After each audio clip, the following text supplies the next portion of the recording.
بسم اللہ الرحمن الرحیم۔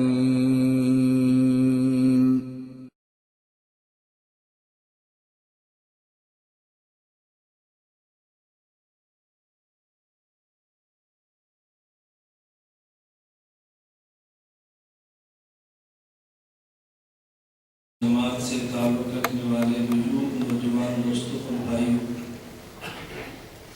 میں نے آپ حضرات کی خدمت میں جو آیت کریمہ تلاوت کی ہے، اس آیت کریمہ میں اللہ رب العزت نے اپنی ذات کا تعارف نبوت کی ذات کے ساتھ فرمایا ہے۔ والذی ارسل رسولہ بالہدی، اللہ وہ ذات ہے کہ جس نے اپنے پیغمبر کو ہدایت دے کر بھیجا، ودین الحق، اور دین حق دے کر بھیجا۔ کس لیے بھیجا؟ لیظہرہ علی الدین کلہ، تاکہ نبی کے ذریعے اپنے دین کو تمام ادیان باطلہ پر غالب فرما دے۔ ولو کرہ المشرکون، لیکن یہ بات مشرک کبھی بھی پسند نہیں کر سکتا۔ مطلب یہ ہے کہ حضرت مجدہ نے اس بات کا اعلان فرمایا کہ رسول اکرم صلی اللہ علیہ وسلم کی آمد، رسول اکرم صلی اللہ علیہ وسلم کی بعثت کا مقصد حق جل مجدہ کے دین کو تمام ادیان باطلہ پر غالب کرنا ہے۔ کیونکہ اللہ رب العزت نے اس پوری کائنات کو اسباب کے ساتھ جوڑا ہے، اس لیے اللہ نے اپنا تعارف یوں فرمایا۔ اگر اللہ چاہیں تو بغیر کسی ذریعے کے اپنے دین کو تمام ادیان پر غالب فرما دیں، لیکن ایسا ہوا نہیں۔ اسباب کے درجے میں اللہ نبی کو بھیجتے ہیں، پھر نبی کو رفقا اور ساتھی دیتے ہیں، اور جب نبی کے ساتھی اور نبی کے رفیق اپنی جان اور اپنی دولت پیغمبر کے حکم پہ نچھاور کرتے ہیں تو اللہ رب العزت دین کو تمام ادیان پہ غالب فرما دیتے ہیں۔ دین غالب تو ہوتا ہے اللہ کے فیصلے، اللہ کے حکم سے، لیکن ہوتا بندوں کے ذریعے۔ اللہ رب العزت نے چونکہ اسباب کے ساتھ دنیا کا نظام بنایا ہے، اس سے آپ توجہ ادھر رکھیے، بات سمجھا کریں کہ ہمارا ایک ساتھی آنا جانا ہو تو لگا رہتا ہے، آپ مضمون سمجھے تھے۔ آپ حضرات کے علم میں ہے کہ میں علمی مباحث کو چھیڑنے کی کوشش کرتا ہوں، اور علمی مباحث سمجھ تبھی آتی ہیں جب انسان پوری توجہ کرے، وگرنہ علمی بحث سمجھ نہیں آتی۔ میں بتا یہ رہا تھا کہ اللہ رب العزت نے اپنا تعارف پیغمبر کے تعارف کے ذریعے کرایا ہے۔ والذی ارسل رسولہ، اللہ وہ ذات ہے کہ جس نے اپنے پیغمبر کو بھیجا۔ اللہ کی ذات کو تو دیکھ نہیں سکتے، اللہ کی طاقت تمہیں نظر کیسے آئے گی؟ خدا کے بھیجے ہوئے پیغمبر کو دیکھو تو تمہیں پھر خدا کی صداقت پر پورا یقین آئے گا۔ ادیان باطلہ پر دین کو غالب کرنا ہے، لیکن حق جل مجدہ نے پیغمبر کے ذریعے فرمایا۔ میں اس کی صورت عرض کر رہا تھا، اللہ نبی کو بھیجتے ہیں، پھر نبی کو اللہ ساتھی دیتے ہیں، وہ ساتھی اپنا مال اپنی جان نبی کے حکم پہ لٹا دیتے ہیں، اللہ اس کی برکت سے دین کو تمام ادیان باطلہ پر غالب فرما دیتے ہیں۔ تو جس طرح اللہ نبی کا انتخاب خود فرماتے ہیں، نبی کے لیے رفقا کا انتخاب بھی خود فرماتے ہیں۔ اس پہ دلائل تو کئی ہیں، میں ایک دلیل عرض کرنے لگا ہوں۔ رسول اکرم صلی اللہ علیہ وسلم نے فرمایا، ان اللہ اختارنی واختار لی اصحابی، اللہ نے مجھے نبوت کے لیے چنا ہے اور میرے ان شاگردوں کو میری صحابیت کے لیے چنا ہے۔ نبوت بھی انتخاب خداوندی ہے، اور نبوت کے ساتھ صحابیت بھی انتخاب خداوندی۔ رسول اکرم صلی اللہ علیہ وسلم پر جو ایمان لایا اور نبی کی صحبت اس کو ملی، اسے صحابی کہتے ہیں۔ لیکن صحابہ کی 3 قسمیں کی جاتی ہیں مزید بات کو سمجھانے کے لیے۔ نمبر 1 اصحاب پیغمبر، نمبر 2 ازواج پیغمبر، اور نمبر 3 آل پیغمبر۔ توجہ رکھنا، نمبر 1 اصحاب پیغمبر، نمبر 2 ازواج پیغمبر، اور نمبر 3 آل پیغمبر۔ جس کو صحابیت کا شرف بھی ملا اور پیغمبر کا حرم بھی ہوا، اسے کہتے ہیں ازواج پیغمبر۔ جسے صحابیت کا شرف ملا اور پیغمبر کی اولاد ہونے کا شرف بھی ملا، اسے کہتے ہیں اولاد پیغمبر۔ اور اگر صحابیت کا شرف تو ملا ہے لیکن زوجیت کا شرف بھی نہیں ہے اور پیغمبر کی اولاد ہونے کا شرف بھی نہیں ہے، اسے کہتے ہیں اصحاب پیغمبر۔ میں اس کی مثال دوں گا تو پھر بات آپ کو صحیح سمجھ آئے گی۔ آپ یہاں جامعہ حقانیہ مدینہ مسجد میں آئے تو یہ لوگ پیچھے نماز پڑھ رہے ہیں اور امام نماز پڑھا رہا ہے، لیکن کبھی آپ نے نہیں دیکھا کہ مسجد کے امام کے بارے میں لوگ کہیں کہ یہ ہماری اس مسجد کا نمازی ہے، حالانکہ وہ بھی نماز اسی مسجد میں پڑھتا ہے۔ اگر وہ نماز نہ پڑھائے تو بتا مقتدی نماز پڑھے گا کیسے؟ لیکن جب بھی آپ کہیں گے نا مجھے اگر کوئی تعارف کرائیں تو آپ کہیں یہ جامعہ حقانیہ کے نمازی ہے، یہ ہماری مسجد کا نمازی ہے، لیکن آپ کبھی بھی اپنے امام کا تعارف یوں نہیں کراتے کہ ہماری مسجد کا نمازی ہے، حالانکہ امام بھی اسی مسجد کا نمازی اور مقتدی بھی اسی مسجد کا نمازی، لیکن مقتدی کو نمازی کہتے ہیں اور نماز پڑھانے والے کو امام کہتے ہیں تو دونوں نمازی۔ بالکل اسی طرح حالت ایمان میں پیغمبر کی صحبت ملی ہے تو تینوں قسمیں صحابیت کی، لیکن صحابیت کے ساتھ زوجیت رسول ملی، اسے ازواج پیغمبر کہتے ہیں۔ صحابیت کے ساتھ اولاد پیغمبر ہونے کا شرف ملا تو اسے آل پیغمبر کہتے ہیں یہ تینوں صحابہ کی قسمیں، نمبر 1 اصحاب پیغمبر، نمبر 2 ازواج پیغمبر اور نمبر 3 آل پیغمبر۔ یہ تینوں پیغمبر کے صحابہ کی قسمیں ہیں رضی اللہ عنہ اجمعین۔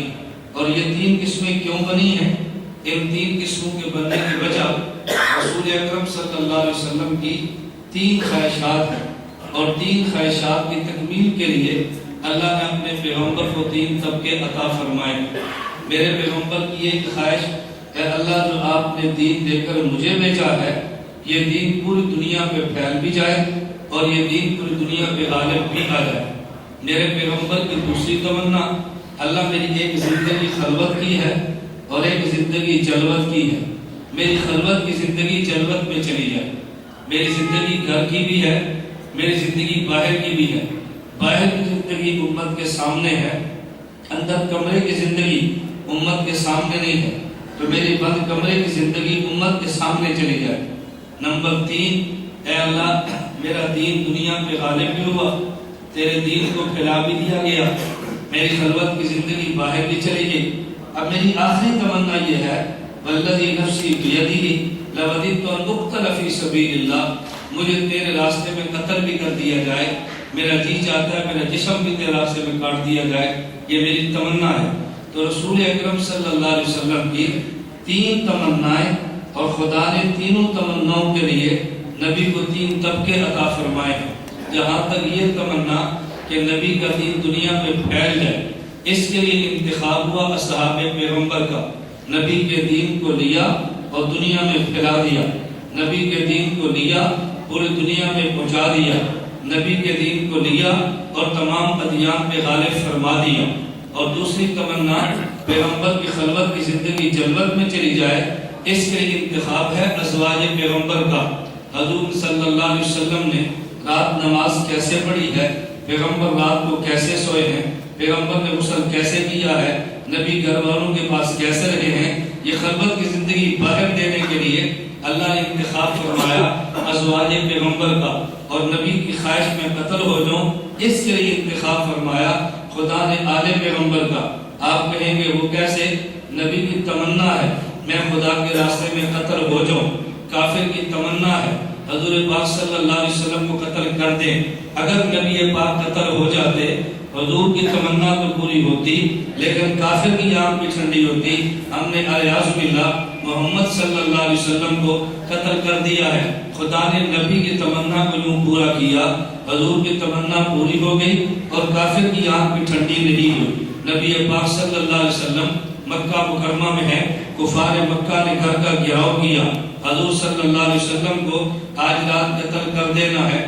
رسول اللہ صلی اللہ علیہ وسلم نے علی المرتضیٰ کو فرمایا تم میری چارپائی پہ سو جاؤ، میں جا رہا ہوں۔ علی المرتضیٰ حضور کے بستر پہ تھے، رسول اللہ صلی اللہ علیہ وسلم آیات پڑھتے ہوئے ان کفار کا گھیرا توڑ کے نکل گئے، صدیق اکبر کے دروازے پہ گئے۔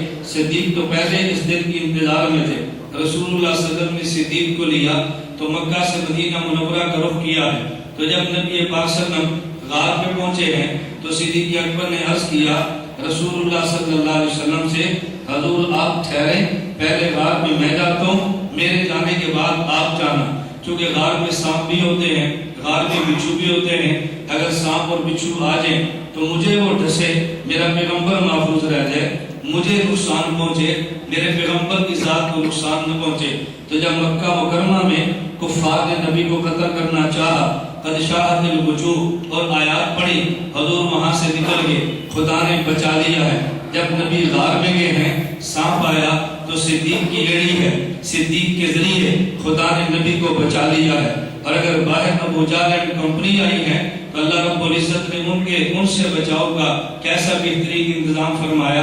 ادھر مکڑی آئی، اس نے مکڑی آئی، اس نے جالا بنا ہے، ادھر کبوتری آئی، اس نے انڈے دیے ہیں. ابو جہل اینڈ کمپنی بھی سمجھتے ہیں ایک رات میں کیسے کبھی نہیں ہوتا کہ تاکہ جالا بھی بن جائے اور انڈے بھی آ جائیں، لگتا ہے اندر کوئی نہیں ہے. اللہ رب العزت نے یہاں بھی اپنے پیغمبر کو بچا لیا ہے. ذرا چھوٹا سا نقطہ ذہن میں رکھیں، بہت سارے لوگ کہتے ہیں علی المرتضیٰ پہ پیغمبر کو بڑا اعتماد تھا، دیکھو اپنے بستر پہ حضور علی کو لٹا کر خود نکلے ہیں. اگر یہ اعتماد نہ ہوتا علی المرتضیٰ کو بستر پہ کیوں لٹاتے؟ میں کہتا ہوں بالکل رسول اللہ صلی اللہ علیہ وسلم کو علی المرتضیٰ پہ اعتماد تھا، لیکن جتنا صدیق پہ تھا اتنا علی المرتضیٰ پہ نہیں تھا. صدیق پہ اعتماد علی المرتضیٰ سے بڑھ کر ہے، کیونکہ مکہ مکرمہ کا کافر وہ نبی کی جان کا دشمن تھا، وہ حضور کے گھر کا دشمن نہیں تھا. گھر علی کے حوالے، جان صدیق کے حوالے.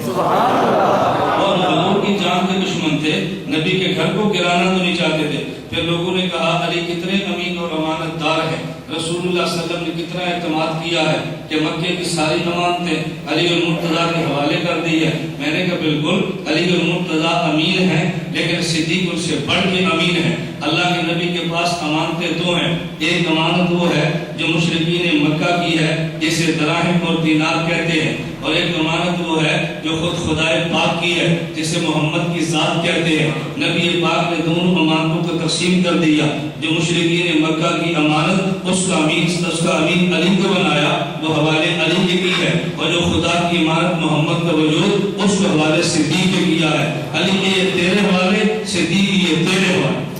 اب بتائیں رسول اللہ نے کتنا اعتماد صدیق پہ فرمایا. یہ دونوں امانتیں خدا کی ہے نا. ادھر مال دیکھو امانت ہے، لیکن ظاہراً تو مشرکین مکہ کی ہے، اور پیغمبر کا وجود تو خدا کی امانت ہے. خدا نے یہاں سے بچایا. رسول اللہ صلی اللہ علیہ وسلم غار میں گئے ہیں، ذرا نقطہ ذہن میں رکھنا. صدیق اکبر رضی اللہ عنہ جب غار میں تشریف لے گئے تو پہلے صدیق کے ہیں، حضور بعد میں آئے. کیوں؟ اس لیے کہ غار سنسان ہے، اندر سانپ بھی ہو سکتا ہے، اندر بچھو بھی ہو سکتا ہے، آپ کو کوئی کاٹ نہ دے. تو رسول اکرم صلی اللہ علیہ وسلم نے کہ حضرت صدیق کی بات کو مانا. صدیق پہلے گئے ہیں، پھر واقعہ سانپ آیا بھی ہے، صدیق کی ایڑی کو ڈسا، لیکن پیغمبر تو بچ گئے ہیں. اللہ کے پیغمبر صلی اللہ علیہ وسلم نے اس کا صدیق کو بدلہ کیسے دیا؟ ایک معاملہ غار کا ہے، ایک معاملہ مزار کا ہے. آپ سنت کا عقیدہ کہ غاروں میں بھی جس طرح دنیا میں سانپ ہوا کرتے ہیں، قبر میں بھی سانپ ہوا کرتے ہیں. صدیق اکبر نے کہا حضور غار میں پہلے سانپ سے آپ بن جائے. تو جب مزار کی باری ہے فرمایا صدیق میں پہلے تاکہ سانپ سے تو بن جائے. تو غار کے سانپ سے صدیق نے بچایا، اور مزار کے سانپ سے صدیق کو رسول اللہ صلی اللہ علیہ وسلم نے بچایا. اس عربی کتاب میں کہتے ہیں دل بدل کا بدل کا برابری شرابری ہو گئی ہے نا. ادھر سانپ سے صدیق محافظ ہے، ادھر کے سانپ سے رسول اللہ صلی اللہ علیہ وسلم محافظ ہے. وہاں صدیق نے سنبھال لیا، ادھر رسول اللہ نے سنبھال لیا. رسول اکرم صلی اللہ علیہ وسلم کو خدا نے بچایا. حضور غزوہ بدر میں پہنچے ہیں، مشرکین مکہ کی خواہش ہے رسول اللہ صلی اللہ علیہ وسلم کو یعص باللہ قتل کر دیا جائے. خدا نے آسمان سے فرشتے بھیجے، نبی کا دفاع کیا ہے. رسول اللہ صلی اللہ علیہ وسلم غزوہ احد میں ہیں، ان کی تمنا ہے قتل کر دیا جائے، وہاں بھی حفاظت فرمائی ہے. رسول اللہ صلی اللہ علیہ وسلم غزوہ خیبر میں گئے ہیں، یہودیہ عورت نے دعوت کی، بکری میں زہر، گوشت پہ زہر ملا کے حضور صلی اللہ علیہ وسلم کو پیش کر دیا. ابھی حلق سے نیچے نہیں اترا تو وہی آ گئی، اطلاع مل گئی اس کے اندر زہر موجود ہے. نبی کریم صلی اللہ علیہ وسلم نے اس گوشت کو تناول نہیں فرمایا، یہاں بھی بچا لیا. مدینہ منورہ دیوار کے سائے میں بیٹھے ہیں، اوپر سے یہودی چٹان گرانے لگے، رسول اللہ صلی اللہ علیہ وسلم کو شہید کرنے کے لیے اللہ کے نبی کو اطلاع فرما دی، یہاں سے بچا لیا۔ میں بتانا ہی چاہ رہا تھا رسول اللہ صلی اللہ علیہ وسلم کی تمنا میں قتل ہو جاؤں، لیکن خدا بچا رہے ہیں۔ کیوں؟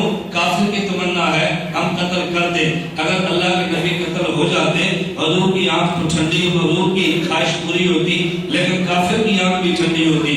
ہم نے علیہ باللہ نبی کو قتل کر دیا ہے، لیکن یہ پھر پیغمبر کی تمنا پوری کیسے ہو؟ خدا نے تمنا یوں پوری کی ہے، حسین بن علی رضی اللہ عنہ میرے پیغمبر کے جسم کا ٹکڑا ہے۔ اولاد ہمیشہ باپ کے جسم کا ٹکڑا ہوتی ہے، باپ اپنے قتل ہونے پہ اتنا دکھی نہیں ہوتا جتنا اولاد کے قتل ہونے پہ دکھی ہوتا ہے۔ حضرت ابراہیم علیہ السلام کا خدا نے امتحان دیا تو یہ نہیں فرمایا ابراہیم اپنے گلے پہ چھری چلا دے، فرمایا یا بنیا، یہ نہیں فرمایا اپنے گلے پہ، فرمایا اے ابراہیم اپنے بیٹے کے گلے پہ چھری چلا دے۔ پتہ یہ چلا اپنے گلے پہ چھری چلانا یہ چھوٹا امتحان ہے، اور بیٹے کے گلے پہ چھری چلانا یہ بڑا امتحان ہے۔ رات کو ڈاکو آ جائے اور قتل کرنے لگے تو ماں کہتی ہے مجھے مار دو، میرے بیٹے کو کچھ نہ کہنا، باپ کہتے ہیں مجھے قتل کر دو، میری اولاد کو کچھ نہ کہنا۔ تو پتہ چلا اولاد کا قتل والد کے لیے قتل والد سے بڑا صدمہ ہے۔ تو نبی پاک صلی اللہ علیہ وسلم کی تمنا میں قتل ہو جاؤں، خدا نے اس تمنا کو پورا بھی کرنا ہے، اور نبی کا براہ راست وجود قتل ہو تو کافر کی آنکھ بھی ٹھنڈی ہونی ہے۔ خدا نے اس کے لیے آل پیغمبر کا انتخاب فرمایا، رسول اللہ صلی اللہ علیہ وسلم کی ذات کو بچا لیا، آل پیغمبر حسین بن علی کو قتل کرا دیا۔ تو بیٹے کا قتل ہو جانا باپ کا قتل ہو جانا ہے۔ پیغمبر کی تمنا دنیا میں دین پھیل جائے، انتخاب صحابہ پیغمبر کا ہے۔ نبی کی تمنا خلوت کا دین جلوت میں چلا جائے، انتخاب ازواج پیغمبر کا ہے۔ نبی کی تمنا میں خدا کے راستے میں قتل ہو جاؤ، اس خواہش کو پورا کرنے کے لیے انتخاب آل پیغمبر کا ہے۔ نبی کی تین تمنائیں تھی، خدا نے تین طبقات عطا کر دیے۔ اس لیے دیوبند والے اصحاب پیغمبر کو بھی مانتے ہیں، ازواج پیغمبر کو بھی مانتے ہیں، اور آل پیغمبر کو بھی مانتے ہیں۔ ہم تینوں کو مانتے ہیں، یہ تینوں ہمارے ایمان کا حصہ ہے۔ میں خیر جو مضمون سمجھا رہا ہوں ذرا اس مضمون کو سمجھیں۔ میں بتا ہی رہا تھا اللہ رب العزت نے تعارف میں فرمایا وَالَّذِي أَرْسَلَ رَسُولَهُ بِالْهُدَى وَدِينِ الْحَقِّ لِيُظْهِرَهُ عَلَى الدِّينِ كُلِّهِ وَلَوْ كَرِهَ الْمُشْرِكُونَ۔ خدا وہ ذات ہے جس نے اس پیغمبر کو بھیجا اور دین حق دے کر بھیجا تمام ادیان پر غالب کرنے کے لیے۔ غلبے کی دو قسمیں ہیں، ایک ہوتی ہے غلبہ عملی، ایک ہوتا ہے غلبہ عملی، ایک ہوتا ہے غلبہ برہانی۔ قیامت تک کے لیے اس دین حق کو ادیان باطلہ پر غلبہ رہے گا، لیکن کبھی غلبہ عملی ہوگا کبھی غلبہ برہانی ہوگا۔ آج کے دور میں بھی دین حق ادیان باطلہ پر غالب ہے، یہ غلبہ عملی تو نہیں ہے لیکن غلبہ برہانی اور غلبہ دلیلی آج بھی موجود ہے۔ میں اس کی مثال دوں گا تو بات سمجھ آئے گی۔ ایک طرف 5 آدمی ہیں، ایک طرف 95 آدمی ہیں۔ طاقت دیکھو تو 95 کے پاس زیادہ ہے، اس 5 کو دیکھو تو ظاہری طاقت تو کم ہے، لیکن اگر دلیل دیکھو تو 5 کی دلیل 95 سے مضبوط ہے۔ اسے ہم کہیں گے ان 95 کو غلبہ عملی حاصل ہے اور ان 5 کو غلبہ برہانی حاصل ہے۔ آج کے دور میں مسلمان کو غلبہ عملی تو نہیں ہے لیکن غلبہ برہانی ہے۔ عیسیٰ بن مریم جب تشریف لائیں گے تو مسلمان کو غلبہ عملی بھی ہوگا اور غلبہ برہانی بھی ہوگا۔ خدا دونوں غلبے عطا فرما دیں گے۔ دلیل کا غلبہ تو آج بھی ہے، جو مسلمان کو خدا نے دلیل کی طاقت عطا فرمائی ہے، دنیا میں کسی کے پاس وہ دلیل کی طاقت نہیں ہے۔ ایک ہوتا ہے دلیل کا نہ ہونا اور ایک ہوتا ہے دلیل کا معلوم نہ ہونا۔ دلیل نہ ہونا اور بات ہوتی ہے اور دلیل کا معلوم نہ ہونا اور بات ہوتی ہے۔ ہمارے پاس دلائل ہیں لیکن کسی کو معلوم نہیں ہے، تو معلوم نہ ہونا یہ دین کی کمزوری نہیں، معلوم نہ ہونا تیری اور میری کمزوری ہے کہ ہمارے پاس مسئلے کی دلیل نہیں، لیکن یہ تو نہ ہو کہ اس پر دلیل نہیں ہے۔ اس لیے میں جملہ کہتا ہوں، کبھی آپ آئیں اور محسوس نہ فرمائیں۔ میں کہتا ہوں ایک طرف دینی مدرسے کا فاسق طالب علم ہو اور ایک طرف کالج کا ولی اسٹوڈنٹ ہو، تو میں دینی مدرسے کے فاسق طالب علم کو کالج کے ولی سے بہتر سمجھتا ہوں۔ مدرسے کے فاسق طالب علم کو کالج کے ولی سے بہتر سمجھتا ہوں۔ آپ کہیں گے کیوں؟ میں کہتا ہوں اس لیے کہ مدرسے کے طالب علم کے گمراہ ہونے کے چانس نہیں ہے اور کالج کے نوجوان کے گمراہ ہونے کے چانس ہر وقت موجود ہے۔ یہی وجہ غیر مقلد بنتا ہے تو مدرسے کا طالب نہیں، کالج کا نوجوان، یونیورسٹی کا پروفیسر، بازار کا تاجر قادیانیت قبول کرتا ہے تو مدرسے کا طالب علم نہیں، کالج کا نوجوان رافضیت قبول کرتا ہے تو مدرسے کا طالب علم نہیں، کالج کا نوجوان۔ اگر مدرسے کا طالب قبول نہیں کرتا اور کالج کا طالب قبول کیوں کرتا ہے؟ آپ کی مرتبہ دیکھ لیں، آپ کی مسجد کے امام صاحب ہیں، مسجد کے امام صاحب سے اپنے مسئلے پہ دلیل پوچھیں، ہو سکتا ہے ان کے بعد دلیل نہیں ہوگی، مخالف ان کو دلیل دے گا، ممکن ہے امام کو جواب بھی نہیں آتا ہوگا، لیکن ایک مسجد کا امام مسلک نہیں بدلے گا۔ بھئی جب تجھے دلیل بھی نہیں آ رہی، مخالف کی دلیل کا جواب بھی نہیں آ رہا، تو مسلک بدل دینا، یہ نہیں بدلتا۔ لیکن تو پروفیسر کو دیکھے گا، اس سے ایک بندہ دلیل پوچھے گا، مسلک کی دلیل نہیں ہے، وہ اپنی دلیل دے گا، اس دلیل کا جواب بھی نہیں ہے، تو پروفیسر غیر مقلد ہو جائے گا۔ کیوں؟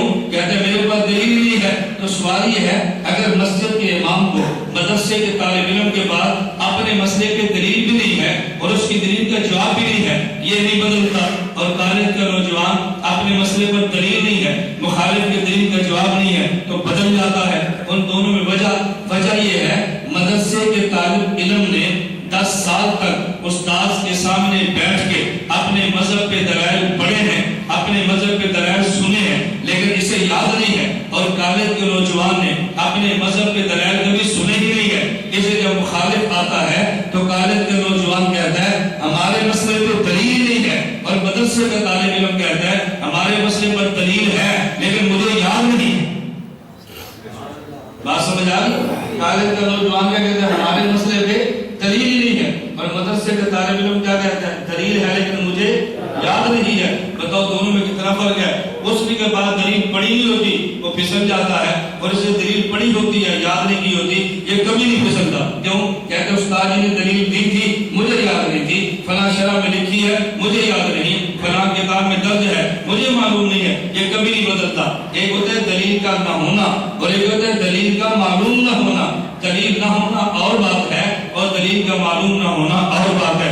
اس سے ذرا درمیان میں بات ہی تمہیں عرض کر دوں، یہ بھی سمجھے، ایک ہوتا ہے کہ دلیل نہ مانگنا اور ایک ہوتا ہے مسئلے پر دلیل نہ ہونا، دو باتیں الگ الگ ہیں۔ یہ جو ہم تقلید کرتے ہیں تو غیر مقلد کہتا ہے تقلید کہتے ہیں بلا دلیل بات کو ماننا۔ میں نے کہا نہیں جھوٹ نہ بولو، ایک ہوتا ہے بلا دلیل بات کو ماننا اور ایک ہوتا ہے با دلیل بات کو ماننا لیکن دلیل کا مطالبہ نہ کرنا۔ تقلید کا معنی یہ نہیں ہے کہ مقلد مجتہد کی دلیل بات کو بلا دلیل بات کو مانتا نہیں، مجتہد کی بات دلیل بات کو بلا مطالبہ دلیل مانتا ہے۔ بلا دلیل ہونا اور بات ہے اور با دلیل پہ دلیل کا مطالبہ نہ کرنا اور بات ہے۔ فرق سمجھ آ گیا؟ ایک ہوتا ہے بلا دلیل اور ایک کیا ہے با دلیل لیکن دلیل کا مطالبہ نہ کرنا۔ دونوں میں کتنا بڑا فرق ہے؟ آپ مسجد میں آتے ہیں اور مسجد میں آ کر کسی عالم سے آپ مسئلہ پوچھتے ہیں، مولانا صاحب ایک مسئلہ بتائیں، مولانا صاحب کہتے ہیں فرمائیں، آپ کہتے ہیں میرا ہاتھ ہے یہاں تھوڑا لگا ہوا تھا، یہ خون نکلا تھوڑا سا بہہ گیا ہے تو میرا وضو ٹوٹ گیا ہے؟ مولانا صاحب فرماتے ہیں ٹوٹ گیا ہے، آپ نے وضو کیا دوبارہ نماز پڑھ لی۔ اب آپ نے مولانا صاحب سے دلیل مانگی ہے؟ بولو، اس کی دلیل ہے ہی نہیں، دلیل ہے لیکن آپ نے مانگی۔ ایک ہوتا ہے بات کا بلا دلیل ہونا اور ایک ہوتا ہے تو با دلیل لیکن ہم نے دلیل کو مانگا نہیں ہے۔ مقلد اسے نہیں کہتے جو بلا دلیل بات کو مانے، مقلد اسے کہتے ہیں جو با دلیل کو بلا مطالبہ دلیل مانے، با دلیل بات کو بلا مطالبہ دلیل مانے۔ اب دیکھو تقلید کا معنی اگر کلچری ہے لیکن کبھی کنفیوژن کا بندہ شکار ہوتا ہے۔ ابھی گزشتہ ماہ ستمبر میں بحرین کا دورہ تھا تو ایک نوجوان مجھے ملا، پہلے ماشاءاللہ اچھا خاصا تھا، تبلیغ جماعت سے تعلق تھا، بعد میں پھسل گیا اور غیر مقلد ہو گیا۔ میری اس سے ملاقات ہوئی تو مجھے وہ نوجوان کہنے لگا کہ مولانا صاحب آپ یہ فرمائیں تقلید کرنی چاہیے؟ میں نے اس سے پوچھا تمہارا کیا خیال ہے؟ میں بار بار یہ باتیں آپ کو سمجھاتا ہوں، اگر کوئی بندہ آپ سے سوال کرے نا فوراً جواب نہ دیا کرے، تھوڑا سا اس کا علم، اس کا موقف، اس کا دماغ بھی پڑھ لے نا۔ مجھے وہ کہنے لگا یہ تقلید کرنی چاہیے؟ میں نے کہا آپ کا کیا خیال ہے تقلید کرنی چاہیے؟ مجھے کہتا ہے جی کرنی چاہیے، نہ تقلید نہیں کرنی چاہیے۔ میں نے پوچھا کیوں؟ بجائے اس کے کہ میں کہتا تقلید کرنی چاہیے اور پھر مجھے کہتا ہے کیوں، تو دلیل میرے ذمہ تھی نا۔ میں نے اس سے پوچھا تقلید کرنی چاہیے، وہ کہتا ہے نہیں۔ میں نے کہا کیوں؟ اب دلیل اس کے ذمہ آ گئی نا، تو بجائے اس کے دلیل ہم دیں، دلیل وہ دے نا۔ ہم دلیل دیتے ہیں وہ اعتراض کرتا ہے، میں کہتا ہوں دلیل وہ دے اور آپ اعتراض کریں۔ دلیل دینی مشکل ہوتی ہے اور دلیل پہ اعتراض کرنا بہت آسان ہوتا ہے۔ دلیل دینی مشکل ہوتی ہے اور دلیل پر اعتراض بڑا آسان ہوتا ہے. مجھے کہتا ہے تقلید نہیں کرنی چاہیے. میں نے کہا کیوں؟ مجھے کہتے ہیں اس لیے تقلید کہتے ہیں بلا دلیل بات کو ماننا. تقلید کہتے ہیں بلا دلیل بات کو ماننا. توجہ رکھنا. وہ لڑکا کہنے لگا تقلید کہتے ہیں بلا دلیل بات کو ماننا. میں نے اسے پوچھا بیٹا یہ جو آپ نے تقلید کی تعریف کی ہے, تقلید کہتے ہیں بلا دلیل بات کو ماننا, یہ تقلید کی تعریف قرآن میں لکھی ہے؟ مجھے کہتے ہیں نہیں. میں نے کہا تقلید کی یہ تعریف حدیث میں لکھی ہے؟ مجھے کہتے ہیں نہیں. اس نے وہاں ایک متعلق مولوی کا ظفر اس کا نام لے کر کہا, کہتے ہیں شیخ ظفر صاحب کہتے ہیں. میں نے کہا شیخ ظفر صاحب کہتے ہیں تقلید کا معنی بلا دلیل بات کو ماننا, تو یہ تقلید کی تعریف ٹھیک ہے, اس پر تو نے شیخ صاحب سے کبھی دلیل مانگی ہے؟ مجھے کہتے ہیں نہیں. تو میں نے کہا جب تقلید کا معنی بلا دلیل بات کو ماننا ہے تو تو نے تقلید کی یہ تعریف مان کے بلا دلیل بات کو مان لیا ہے, تو مقلد ہو کر بھی تقلید کا انکار کرتا ہے. سمجھے بات سمجھ آ گئی نا؟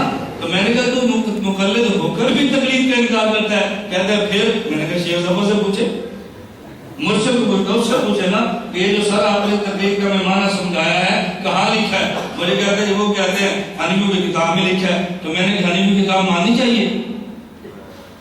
ماننی چاہیے؟ کہتا نہیں. تو میں نے کہا تو یہ بات کیوں مانی؟ اب جو تیرے پسند کی ہے وہ ماننی چاہیے, جو تیرے پسند کی نہیں ہے وہ نہیں ماننی چاہیے. میں نے کہا بیٹا اس کا نام تو قرآن حدیث پہ عمل نہیں ہے. یہاں لاہور جوہر کا ایک مرتبہ ظہر کی نماز کے بعد میرا درس قرآن تھا. درس قرآن کا عنوان تھا حجیت حدیث. حدیث حجت ہے, اس پر عمل کرنا چاہیے, اس کو ماننا چاہیے. حجیت حدیث پر عنوان تھا. میں جب بیان سے فارغ ہوا ایک صاحب کہنے لگے کہ جی میرا ایک سوال ہے. میں نے کہا فرمائے. کہتے ہیں حدیث کو نہیں ماننا چاہیے نا, حدیث کو ماننا ضروری ہے. میں نے کہا آپ کا کیا خیال ہے؟ مجھے کہتے ہیں ہم تو کہتے ہیں ضروری نہیں ہے. آپ فوراً جواب نہ دیں ضروری ہے, وہ کہتے ہیں ضروری ہے. آپ اس سے کہنا حدیث دلیل پیش کرو. آپ دلیل دیں گے اس کو کیڑے نکالنا شروع کر دے گا, تو لوگ کہ آپ کا جواب آیا ہی نہیں ہے, آپ اس کے ذمہ دلیل ڈالو. مجھے وہ کہنے لگا حدیث ماننا ضروری ہے. میں نے کہا آپ کا کیا خیال ہے؟ کہتے ہیں ہمارا تو خیال ہے ضروری نہیں ہے. میں نے کہا کیوں ضروری نہیں ہے آپ بتائیں. مجھے وہ کہنے لگا اس لیے کہ نبی کریم صلی اللہ علیہ وسلم نے فرمایا لا تكتبوا عنی غیر القرآن. دیکھو قرآن کو لکھا کرو, میری باقی باتیں نہ لکھا کرو. جب نبی صلی اللہ علیہ وسلم نے حدیث لکھنے سے منع فرما دیا تو یہ جو حدیث لکھی ہے یہ تو سب غلط باتیں ہیں. نبی نے منع کیا تو کیوں لکھی گئی ہے؟ میں نے یہ جو آپ نے رسول اللہ صلی اللہ علیہ وسلم کا ارشاد سنایا ہے کہ حدیث نہ لکھا کرو, یہ قرآن میں ہے؟ مجھے کہتے نہیں. میں نے کہا کہاں پر ہے؟ کہتے حدیث میں. میں نے کہا وہ تو ماننی نہیں ہے. نہیں سمجھے, وہ تو مانی نہیں ہے. کہتے نہیں. میں نے کہا اس کا مطلب یہ جو تیرے مطلب کی ہے وہ ماننی ہے, جو تیرے مطلب کی نہیں ہے وہ نہیں ماننی. پھر تو یہ دلیل تو ہے نا کہ حدیث نہیں ماننی چاہیے, تو یہ کہے کہ جو ہمارے مطلب کی ہے مان لینی چاہیے, جو ہمارے مطلب کی نہیں مان لینی چاہیے. پھر یوں تقسیم کرنا یا کوئی بھی نہ مانو یا کسی ایک کو مان کے چھوڑ دیا. میں بتا ہی رہا تھا کہ پہلے اپنے مخالف کو سمجھو کہ بات کیا کہنا چاہتا ہے. یہاں لاہور ایک جگہ پچھلے کے قریب میں دوست تھے, ان کے میں کھانے کے لیے گیا تو کھانے سے کھانا کھا رہے تھے تو میزبان نے کہا کہ ہمارا ایک دوست آپ سے سوال کرنا چاہتا ہے. میں نے کہا پوچھے. تو مجھے کہنے لگا کہ میرا سوال یہ ہے کیا اس قبر میں جس میں میت کو دفن کرتے ہیں اس میں ثواب اور عذاب ہوتا ہے؟ میں نے کہا تمہارا کیا خیال ہے؟ کہتے جی ہم تو سمجھتے ہیں کہ نہیں ہوتا. میں نے کہا کیوں نہیں ہوتا؟ کہتے اس لیے کہ پورے قرآن میں اس کا کہیں ذکر نہیں ہے. اگر اس کا ذکر اگر قرآن میں اگر میت کو قبر میں ثواب و عذاب ہوتا تو قرآن میں ذکر بھی ہوتا. جب قرآن میں ذکر نہیں ہے تو نہیں ہوتا. میں نے اس کا مطلب ہمیں سمجھ آیا, اگر قرآن میں ہو تو مان لو, قرآن میں نہ ہو تو نہ مانو. مجھے کہتا جی بالکل. میں نے کہا جب تمہارے خاندان میں والد محترم دادا جان کوئی فوت ہو جائے تو ان کو کیا کرتے ہو؟ کہا جی غسل دیتے ہیں. میں نے کہا پھر؟ کہا جی کفن دیتے ہیں. میں نے کہا پھر؟ کہتے ہیں جنازہ پڑھتے ہیں. میں نے کہا پھر؟ کہتے ہیں دفن کرتے ہیں. میں نے کہا دفن کے بعد کہتے ہیں واپس آتے ہیں. میں نے کہا کوئی بندہ تم سے پوچھے یہ جو ابا جان کو غسل دیا آپ نے قرآن میں ہے؟ ابا جان کو غسل دیا کرو. کہتے نہیں ہے. میں نے کہا کوئی بندہ پوچھے تم نے جو دادا کو کفن دیا قرآن میں ہے کہ دادا کفن دو؟ کہتے جی نہیں. میں نے کہا کوئی بندہ تم سے پوچھے جو تم نے ماں پہ نماز جنازہ پڑھی ہے قرآن میں حکم ہے کہ ماں کی جنازہ پڑھو؟ کہتے جی نہیں. میں نے کوئی بندہ تم سے پوچھے کہ تم نے دادی اماں کو قبر میں دفن کیا قرآن میں ہے کہ دادی قبر میں دفن کرو، کہتے جی نہیں۔ میں نے کہا پھر تمہیں چاہیے نا کہ جب ابو جان فوت ہو جائے تو لاش کو چوک پر رکھ دیا کرو، لوگ پوچھیں کہ اس کو غسل دو، کوئی دل سے بڑا کرتا ہے پر قرآن میں نہیں۔ اصل رب کا خیال کریے، اللہ میرا خیال کریے۔ جب اللہ بڑا ہے، خدا کا حکم نہیں ہے ہم کیوں غسل دیں، خدا کا حکم نہیں ہے کیوں کفن دیں، خدا کا حکم نہیں کیوں جنازہ پڑھے، جب خدا کا حکم نہیں ہے کیوں دفن کریں؟ کہتے ہیں قرآن میں نہیں ہے تو حدیث میں تو ہے نا۔ تو میں نے کہا جس طرح یہ چار چیزیں حدیث میں ہے نا، عذاب و ثواب قبر بھی حدیث میں ہے۔ یہ چار قرآن میں نہیں تھی، تم نے مان لی ہے، اور جو پانچویں قرآن میں تمہارے مطابق نہیں ہے اس کو تم نہیں مانتے، اگرچہ ثواب و عذاب قبر قرآن میں ہے۔ یہ مت سمجھنا کہ نہیں ہے۔ پھر جب اس نے مان لیا، پھر میں نے آیات پڑھ کے بتایا کہ میں تمہیں اب قرآنی آیات سے بتا دوں کہ قرآن میں عذاب و ثواب قبر کا تذکرہ ہے یا نہیں۔ میں نے بطور ظرافت اور لطافت کو اس سے کہا، میں نے کہا مجھے یہ بتاؤ غسل آپ نے دینا ہے؟ کہتے جی ہاں۔ کفن آپ نے دینا ہے؟ مجھے کہتے جی ہاں۔ دفن آپ نے کرنا ہے؟ جی ہاں۔ جنازہ آپ نے پڑھنا ہے؟ کہتے جی ہاں۔ میں نے کہا قبر میں عذاب آپ نے دینا ہے؟ کہتے نہیں۔ تو میں نے کہا جو کام تمہارے کرنے کے تھے وہ بغیر قرآن کے کر لی ہے، اور جو کام تمہارے کرنے کا نہیں تھا اس پہ خدا سے قرآن مانگتے ہو۔ بھائی قبر کا معاملہ تو فرشتے کے ذمہ ہے نا۔ جب اللہ فرشتے سے کہے گا اس بے ایمان کو مار، اللہ پوچھے فرشتہ مجھے کیڑی آیت لکھ گئے؟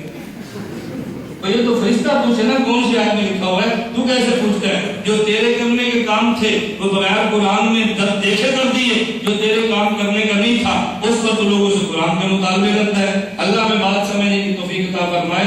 خیر میں بات سمجھا رہا تھا، اللہ نے پیغمبر کو دین حق دے کر بھیجا، کیوں؟ تاکہ اپنے دین کو غالب فرما دے۔ ایک ہوتا ہے غلبہ عملی، ایک ہوتا ہے غلبہ برہانی۔ آج کے دور میں دین غالب ہے اور قیامت تک رہے گا، یہ غلبہ عملی ہے۔ اور قیامت کے قریب عیسیٰ بن مریم علیہ السلام جب تشریف لائیں گے اس وقت غلبہ ہوگا، اور وہ غلبہ عملی ہوگا۔ اسلام کو غلبہ برہانی بھی ملا ہے، غلبہ عملی بھی ملا ہے، اور غلبہ عملی کے لیے، غلبہ برہانی کے لیے عملی غلبہ شرط نہیں ہے۔ کبھی خدا قوت دلیل کی بنیاد پہ اتنا دین کو غالب کرتے ہیں کہ بندہ تصور بھی نہیں کر سکتا۔ اس پر میں تھوڑی سی بات کر دوں۔ میں جدہ میں تھا، ایک محفل تھی، ایک ساتھی مجھ سے سوال کرنے لگا کہ مولانا صاحب اب یہ بتائیں کہ حضرت امام اعظم ابو حنیفہ رحمۃ اللہ علیہ کیوں فوت ہوئے؟ میں نے کہا فوت نہیں ہوئے، وہ تو شہید ہوئے۔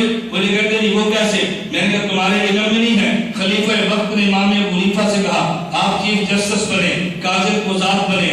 امام صاحب فرمانے لگے میں چیف جسٹس اور قاضی قضات کا منصب قبول نہیں کرتا۔ امام صاحب کو کوڑے مارے تب بھی قبول نہیں کیا، امام صاحب کو جیل میں ڈالا تب بھی قبول نہیں کیا۔ بالآخر حضرت امام صاحب رحمۃ اللہ علیہ شہید ہو گئے، ان کو زہر پلا کے شہید کر دیا گیا، لیکن پھر بھی انہوں نے چیف جسٹس کا عہدہ قبول نہیں کیا۔ اور بڑا دلچسپ سا ملاقہ ہے، جب خلیفہ وقت نے امام صاحب سے فرمایا، کہا کہ آپ چیف جسٹس بنے، امام صاحب فرمانے لگے میں اس کا اہل نہیں ہوں۔ کیا فرمایا؟ تو میں اس کا اہل نہیں ہوں۔ اس نے کہا نہیں آپ اہل ہیں۔ امام صاحب فرمانے لگے یہ جو میں کہتا ہوں میں اہل نہیں ہوں، اس جملے میں سچا ہوں یا جھوٹا؟ دلیل دیکھو نا، میں کہتا ہوں میں اس کا اہل نہیں ہوں، اس جملے میں سچا ہوں یا جھوٹا؟ اگر آپ کہتے ہو سچا تو پھر میں اہل ہوں، اگر آپ کہتے ہو جھوٹا تو جھوٹے کو قاضی بنانا نہیں چاہیے۔ بات سمجھے؟ لوگ جیل کاٹتے ہیں حق لینے پہ، امام جیل کاٹتے ہیں حق دینے پہ، دنیا جیل کاٹتی ہمارا حق ہے لے کر رہیں گے۔ امام فرماتا نہیں میں حق نہیں لوں گا، جیل سے جنازہ اٹھ جائے میں اس کے لیے تیار نہیں ہوں۔ میں بتا رہا تھا، اس نے کہا جی آپ اہل ہیں، امام فرماتے ہیں میں اہل نہیں ہوں۔ اس نے کہا جی آپ ہیں، فرمایا میں تو کہتا ہوں میں اہل نہیں ہوں۔ اگر اس جملے میں سچا ہوں تو پھر واقعتا اہل نہیں ہوں، اگر اس جملے میں جھوٹا ہوں تو جھوٹے آدمی کو تو خلیفہ قاضی بنانا نہیں چاہیے، اس لیے میں نہیں بن سکتا۔ امام صاحب کا جنازہ جیل سے اٹھا، وہ شخص کہنے لگا اگر چیف جسٹس بننا یہ غلط تھا تو بتاؤ اس امت کا پہلا چیف جسٹس کون ہے؟ میں نے کہا امام اعظم ابو حنیفہ کے شاگرد قاضی امام ابو یوسف۔ قاضی اگر یہ چیف جسٹس بننا غلط تھا تو امام صاحب کا شاگرد قاضی ابو یوسف کیوں بنے ہیں؟ اگر یہ بننا ٹھیک تھا تو امام صاحب نے قبول کیوں نہیں کیا؟ بات سمجھے؟ اگر چیف جسٹس بننا غلط تھا تو شاگرد کیوں بنا ہے؟ میں نے اگر ان کا بننا ٹھیک تھا تو پھر امام صاحب کیوں نہیں بنے؟ میں نے کہا جو تم نے سوال کیا ہے نا، توجہ، اس کا جواب تو پیغمبر کے صحابہ کی زندگی میں رسول اللہ کے دور میں اس کا جواب مل گیا ہے۔ مجھے وہ کہنے لگا کہ وہ کیسے؟ میں نے کہا رسول اکرم صلی اللہ علیہ وسلم کو خدا نے تاج نبوت پہنایا، دولت نہیں دی، تاج نبوت پہنایا، طاقت نہیں دی، تاج نبوت پہنایا لیکن خوب حکومت نہیں دی۔ مدینہ منورہ میں نبی پاک صلی اللہ علیہ وسلم کو دولت بھی دی ہے، طاقت بھی دی ہے، حکومت بھی دی ہے۔ میں پوچھتا ہوں کہ دولت، حکومت اور طاقت اگر یہ تینوں ٹھیک تھے تو مکہ میں کیوں نہیں ملے؟ اگر غلط تھے تو مدینہ منورہ میں کیوں ملے ہیں؟ اگر یہ تینوں ٹھیک نہیں تھے، ٹھیک تھے تو مکہ مکرمہ میں کیوں نہیں ملے؟ اور اگر یہ ٹھیک نہیں تھے تو مدینہ منورہ میں کیوں ملے ہیں؟ مجھے بتاؤ۔ اب اس کے بعد تو جواب نہیں تھا، کہتے یہ بھی آپ بتا دیں۔ میں نے کہا بات سمجھنا، اللہ رب العزت نے پیغمبر کے صحابہ رضی اللہ عنہم اجمعین کا دفاع فرمایا ہے۔ اگر مکہ میں تاج نبوت بھی ملتا، ساتھ حکومت بھی ملتی، تو لوگ کہتے غلام اس لیے کلمہ پڑھتے ہیں کہ نبی حاکم تو ہے، لوگ کہتے غریب اس لیے کلمہ پڑھتا ہے کہ نبی دولت والا جو ہے، اگر کوئی مسکین کلمہ پڑھتا تو لوگ کہتے اس لیے کلمہ پڑھا کہ نبی طاقت والا جو ہے۔ خدا نے فرمایا نہیں، ایک پیغمبر نبوت دی ہے مگر طاقت دولت حکومت کیوں نہیں دی؟ تاکہ نبی کے صحابہ پر الزام نہ لگے۔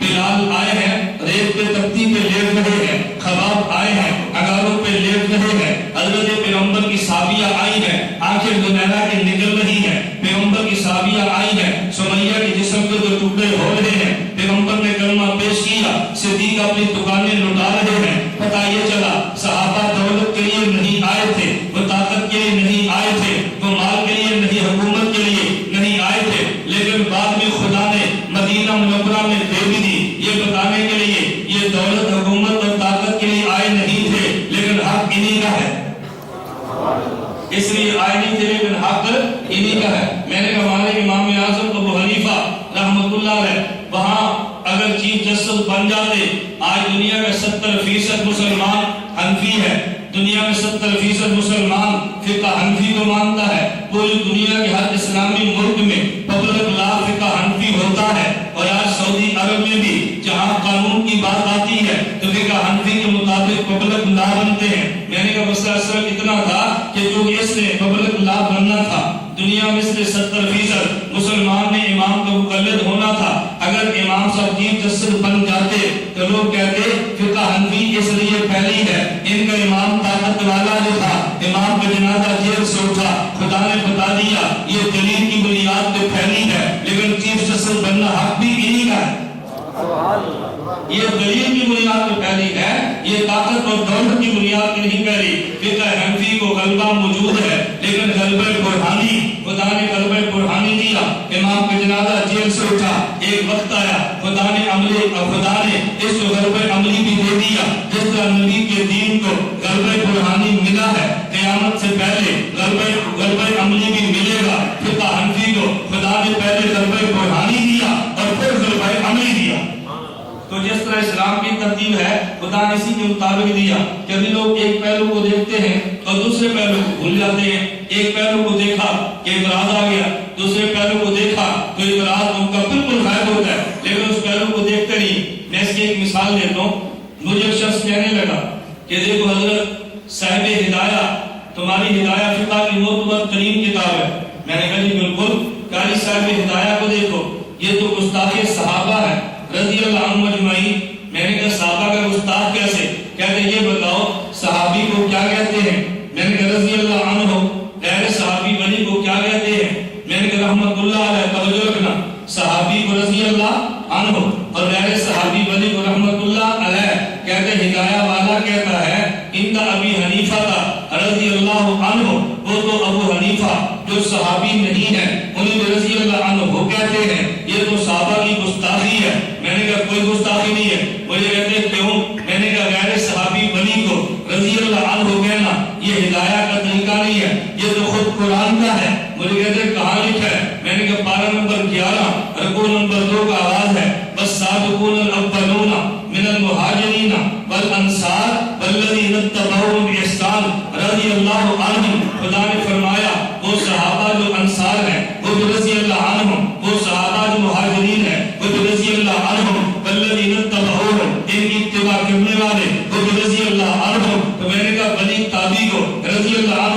قرآن نے کہا ہے، اگر صاحب ہدایہ نے کہا تو پھر قرآن نے کہا، تو اگر فتویٰ ہدایہ پر لگایا تو قرآن پہ بھی لگا دے. نہیں سمجھے؟ اگر ہدایہ پہ لگایا تو پھر فتویٰ قرآن پہ بھی لگا دے. اگر صاحب ہدایہ پہ لگایا تو پھر فتویٰ اللہ کی ذات پر بھی لگا دے کہ خدا نے الیاذ باللہ گستاخی کی ہے کہ دیکھو جو صحابی نہیں تھے انہیں رضی اللہ عنہ کہہ دیا. مجھے کہنے لگا اچھا پھر یہ ضابطہ غلط ہے. کیا کہنے لگا؟ پھر یہ ضابطہ قانون غلط ہے کہ صحابی کو رضی اللہ عنہ اور غیر صحابی کو رحمت اللہ علیہ. میں نے کہا ضابطہ بالکل ٹھیک ہے. کہتے ہیں یہ قرآن میں غلط ہے. میں نے کہا قرآن میں بھی ٹھیک ہے. نہیں سمجھے؟ بھئی ضابطہ کیا ہے؟ صحابی کو رضی اللہ عنہ اور غیر صحابی کو رحمت اللہ علیہ. اور قرآن نے رضی اللہ عنہ کسے کہا؟ صحابی اور غیر صحابی کو. مجھے کہتے ہیں قانون غلط ہے. میں نے کہا ٹھیک ہے.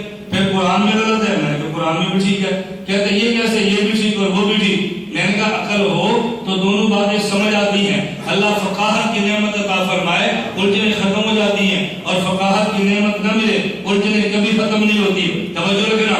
میں نے کہا مجھے کہتے ہیں کیوں؟ میں نے جو ضابطہ بیان کیا ہے نا کہ صحابی کو رضی اللہ عنہ اور غیر صحابی ولی کو رحمت اللہ علیہ، یہ دونوں کے درمیان فرق کرنے کے لیے محمد نام ہے، کتاب پہ لکھا ہے حضرت محمد نے فرمایا. بندے کے ذہن میں آئے گا یہ محمد کون ہے؟ اگر لکھا ہو حضرت محمد صلی اللہ علیہ وسلم نے فرمایا تو پڑھنے والا سمجھے گا نبی ہے. حضرت محمد رضی اللہ عنہ نے فرمایا، پڑھنے والا سمجھے گا صحابی ہے. حضرت محمد رحمت اللہ علیہ نے فرمایا تو پڑھنے والا سمجھے گا یہ بات کا ولی ہے. تو میں نے کہا یہ تو اصطلاح اس لیے تاکہ دونوں میں الجھن نہ رہے، دونوں میں شبہ نہ رہے. اور اگر کوئی آدمی ایسا ہو کہ جس کا صحابی نہ ہونا بچے کو معلوم ہو، اگر شخص ایسا ہو اس کا صحابی نہ ہونا پوری دنیا جانتی ہو، اور رضی اللہ عنہ لکھ دو تب بھی ٹھیک ہے، رحمت اللہ علیہ لکھ دو تب بھی ٹھیک ہے. اور امام اعظم ابو حنیفہ وہ ہے جس کو ان کا دشمن بھی سمجھتا ہے کہ یہ امام تو ہے لیکن صحابی نہیں ہے، ان کو رحمت اللہ علیہ لکھو تب بھی ٹھیک ہے، رضی اللہ عنہ لکھو تب بھی ٹھیک ہے. اور میں نے فتویٰ لگانا ہی تھا جو پھر حنفیوں پہ نہ لگاتا حملیوں پہ لگا دیتا، حنفیوں پہ نہ لگاتا حملیوں پہ لگا دیتا. مجھے کہتے وہ کیوں؟ میں نے کہا مسجد نبی میں میرے امام کا نام درج ہے. آپ جا کر دیکھیں، میں بتاتے رہتا ہوں. مسجد نبی میں ہمارے امام کا نام درج ہے. امام اعظم ابو حنیفہ رحمت اللہ علیہ کا نام درج ہے. مسجد نبی کا یہ کونا، اس میں میرے نبی کا روزہ ہے. اس کے پیچھے جو خالی سیر ہے بالکل روزے کی سیر میں نمبر 1 چھتری، اس کے بعد نمبر 2 چھتری، اس کے پیچھے جو برآمدہ ہے اس برآمدے کے پہلے ستون کو دیکھنا، لکھا ہے نعمان بن ثابت. کیا لکھا ہے؟ نعمان بن ثابت رضی اللہ عنہ. نعمان بن ثابت رضی اللہ عنہ. میں نے کہا اگر ابو حنیفہ کو رضی اللہ عنہ کہنا جرم ہے تو پھر لگانا فتویٰ سعودی عرب پر بھی ان پر فتویٰ نہیں لگاتا، ہمارے اوپر لگاتا ہے. پتہ یہ چلا یہ نظریاتی جنگ نہیں ہے، مالیاتی جنگ ہے. نہیں سمجھے؟ یہ نظریاتی جنگ نہیں ہے بلکہ مالیاتی جنگ ہے. اگر نظریاتی جنگ ہوتی فتویٰ ہم پہ بھی ٹھوک دیتا نا. یہ مالیاتی جنگ ہے. اگر تمہیں نہ سمجھ آئے نا تو میں ایک بڑی عام سی مثال دیتا ہوں. آپ اس قدرہ کو دیکھنا، لشکر طیبہ جماعت الدعوہ پہلے درجے کا جہاد کے نام میں فرار ہے. پتہ نہیں اس قوم کو کب سمجھ آئے گی کس لیے تم زکات دیتے ہو، کس لیے ان کی ریلیوں میں شرکت کرتے ہو، کس بنیاد پہ اس گمراہ طبقے کو آپ نے سر پہ اٹھا دیا. آپ دیکھیں بڑے بڑے بورڈ بنے ہوں گے، اوپر لکھا ہوگا حرمت رسول پہ جان بھی قربان ہے، حرمت رسول پہ جان بھی قربان ہے. مسجد نبی کے مینار کی فوٹو ہوگی لیکن وہاں پہ مدینہ منورہ کی کھجور کی تصویر ہوگی، میرے پیغمبر کے روزے کی تصویر نہیں ہوگی. دیوبند والوں کے اگر تو بڑے سائن بورڈ دیکھے گا ادھر مکہ کی تصویر ہوگی، ادھر مدینہ منورہ نبی کے روزے کی ہوگی. آخر وجہ کیا ہے؟ وہ مدینہ کی کھجور کی فوٹو دیتا ہے لیکن روزے کی فوٹو نہیں دیتا.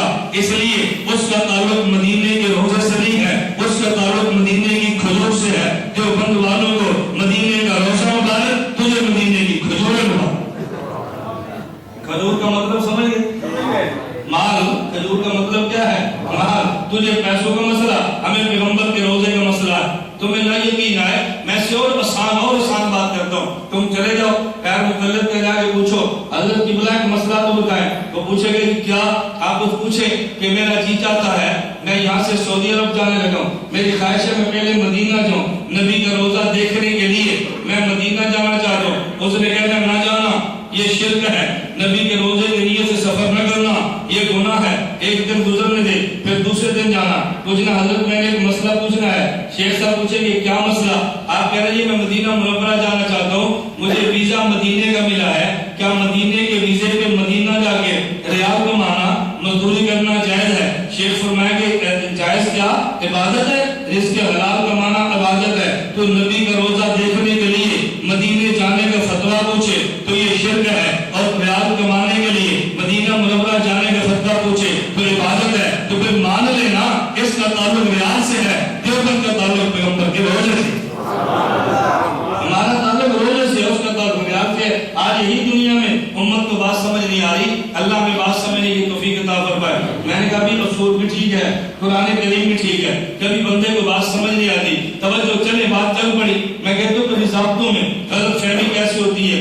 حضرت سیدنا صدیق اکبر رضی اللہ تعالیٰ عنہ پیغمبر کے صحابہ میں سے وہ صحابی پیغمبر ہیں، توجہ رکھنا، پیغمبر کے صحابہ میں سے وہ صحابی پیغمبر ہے کہ جن کو حالت جذب میں خدا نے ایمان کی توفیق عطا فرمائی ہے۔ ایک ہوتی ہے حالت انابت، ایک ہوتی ہے حالت جذب۔ حالت انابت یہ ہوتی ہے کہ بندہ چل کے جائے، خدا اسے قبول کر لے، اور حالت جذب یہ ہوتی ہے خدا خود بندے کو کھینچ لے۔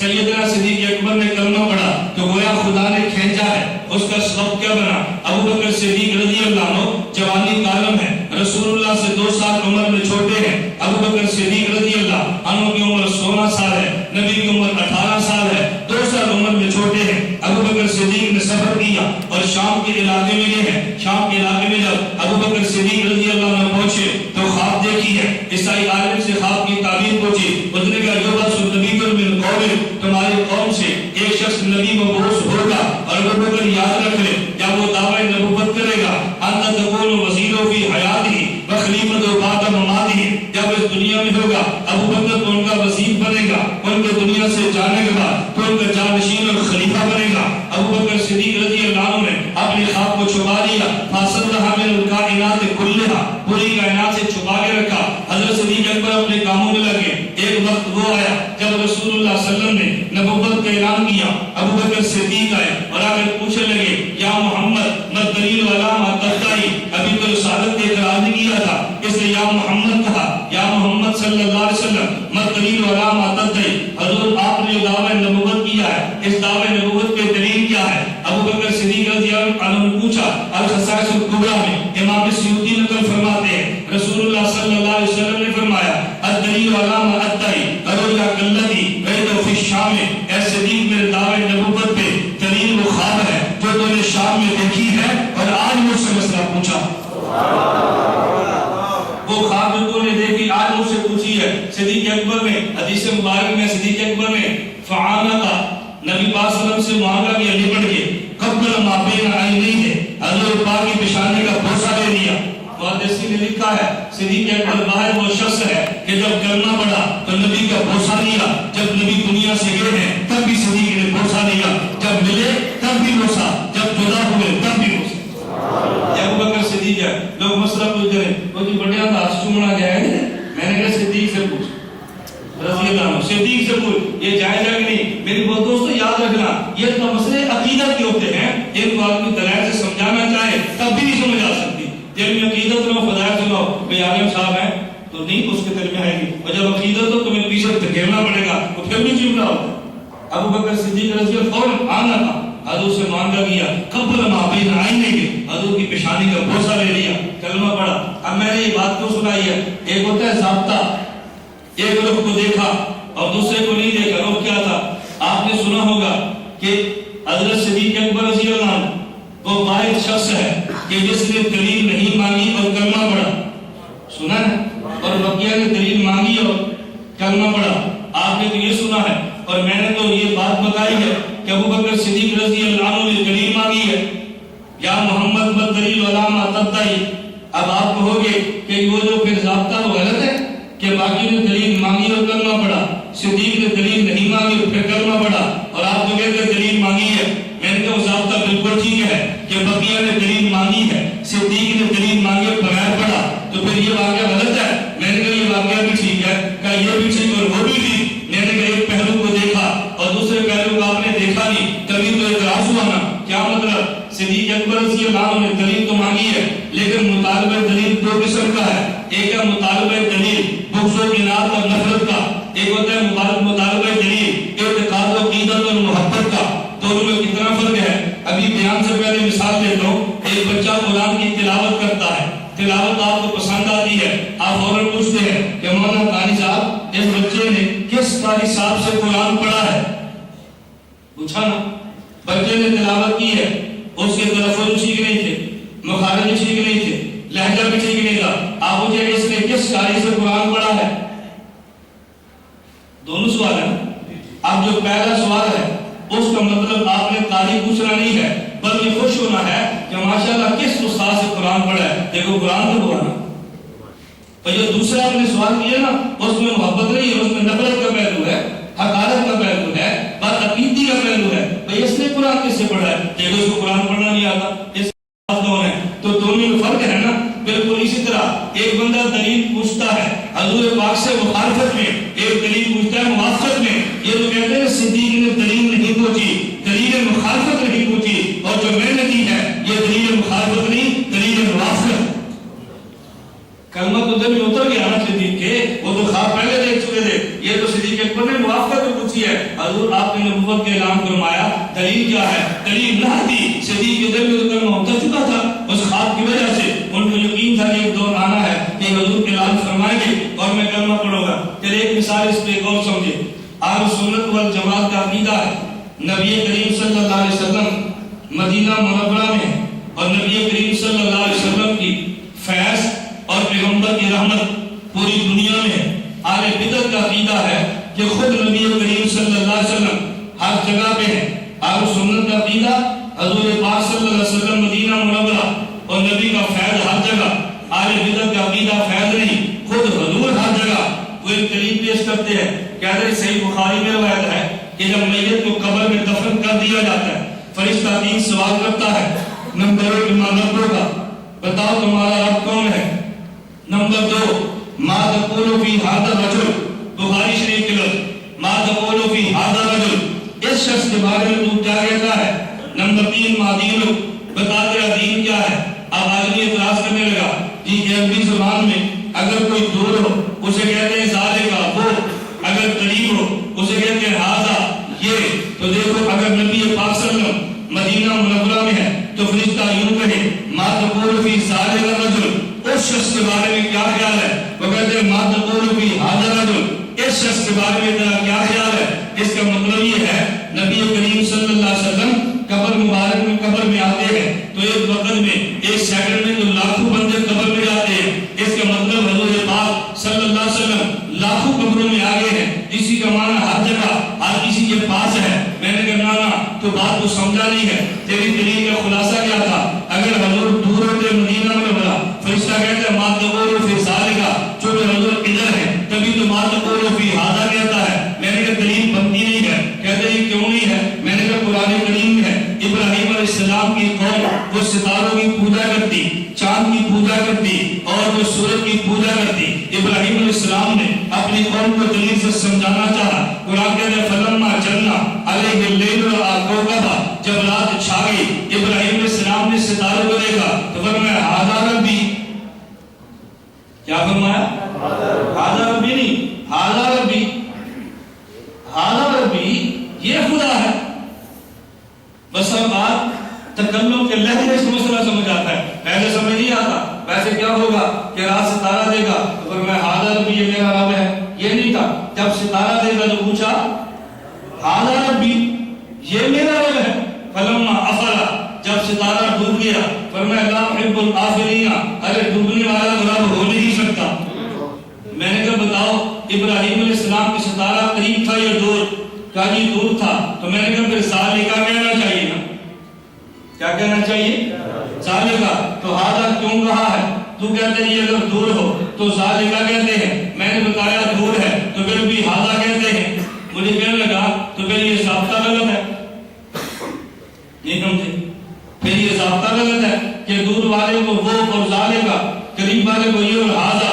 میں نے کہا ضابطہ بھی ٹھیک ہے کہتے پھر آیت غلط ہے. میں نے کہا آیت بھی ٹھیک ہے. تو یہ کیا آیت بھی ٹھیک ہے ضابطہ بھی ٹھیک ہے تو پھر سارے کو کہنا چاہیے نا آدھا کیوں کہتے ہیں. میں نے کہا نا بات کو سمجھو, ضابطہ بھی ٹھیک ہے آیت بھی ٹھیک ہے. ایک ضابطہ ذہن میں ہے دوسرا تیرے ذہن میں نہیں ہے. دوسرا ضابطہ کیا, جس چیز کو دیکھا ہے اگر وہ چیز دور ہو لیکن دیکھنے والے اس چیز کے درمیان کوئی حجاب نہ ہو تو پھر ظالم نہیں. پھر ہاذا کہتے ہیں نبی پاک صلی اللہ علیہ وسلم مدینہ منورہ, میت یہاں لاہور میں, لیکن میت اور نبی کے درمیان اب درمیان میں حجاب ختم ہو گئے. برزخ کا معاملہ ہے. فرشتہ ما تقول فی ظالم نہیں, ما تقول فی ہاذا کہتا ہے. نبی پاک حضرت ابراہیم علیہ السلام زمین پہ ہے, ستارہ آسمان پہ ہے, درمیان میں کروڑوں کلومیٹروں کا فاصلہ ہے لیکن درمیان میں حجاب کوئی نہیں تھا تو ظالم نہیں ہاذا کہتے ہیں. والذی ارسل رسولہ بالہدی ودین الحق لیظہرہ علی الدین کلہ ولو کرہ المشرکون. میں بتا یہ رہا تھا ایک ہے دین کا غلبہ عملی, ایک ہے دین کا غلبہ قرآنی, ایک ہے دین کا غلبہ ہونا بطور عمل کے جو نظر آئے, اور ایک ہوتے ہیں بطور دلیل کے. بحمد اللہ تعالی قوت دلیل میں دین ہمیشہ غالب رہا اور انشاءاللہ دین ہمیشہ غالب رہے گا. دلیل میں آپ کمزور نہیں ہیں. میں نے چند ایک مثالیں کیوں دی ہیں تاکہ آپ کے دماغ میں بیٹھ جائے ہم دلیل میں کمزور نہیں ہیں. ایک وقت آئے گا عیسیٰ بن مریم علیہ السلام تشریف لائیں گے تو انشاءاللہ عمل بھی اللہ رب عطا فرما دیں گے. میں ایک چھوٹا سا لطیفہ سنا کر بات ختم کرتا ہوں. ہمارا لطیفہ علمی ہوتا ہے, ویسے لطیفہ نہیں ہوتا. لطیفہ کس بات پر ہے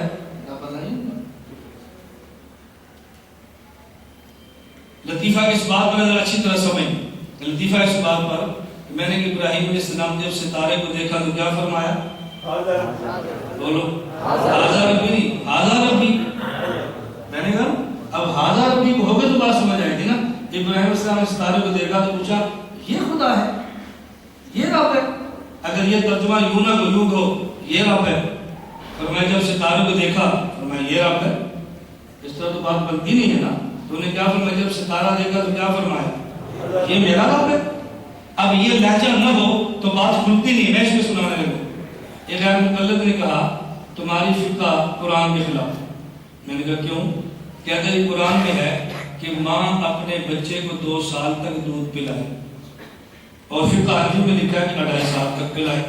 تو دیکھو قرآن کے خلاف. میں انشاءاللہ آئندہ مجلس جلسے میں اس مسئلے پر تفصیل سے روشنی ڈال دوں گا اس مسئلے کا مطلب کیا ہے اور ان کو غلط فہمی کہاں سے لگی ہے. میں اتنی بات کہتا ہوں جو اسٹار کا اعلان ہوا ہے تو ہماری کتاب غیر مقلد نے کتاب لکھی پروفیسر طالب الرحمان نے, کیا فقہ حنفی قرآن حدیث کا نچوڑ ہے. اس نے اس میں اسی قسم کے مسئلے لکھی. ہم نے جواب دیا ہے جی ہاں فقہ حنفی قرآن حدیث کا نچوڑ ہے. سینہ تان سے بات کرو نا, آپ جھجکتے کیوں ہیں, صفائیاں کیوں دیتے ہیں.